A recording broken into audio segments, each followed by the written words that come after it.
Let's talk about our bevel. Now the tooth structure itself, that is where the abfraction is, I don't want to remove any more tooth structure from there unless there's decay, but I do want to roughen it up. So I will roughen the internal aspect of the abfraction, typically with a round diamond burr.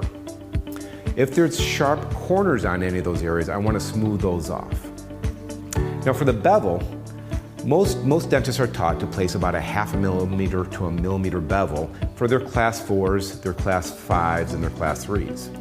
I will tell you, I think it's very difficult to be able to get composite to blend from the restoration onto the natural tooth structure when you have such a small bevel.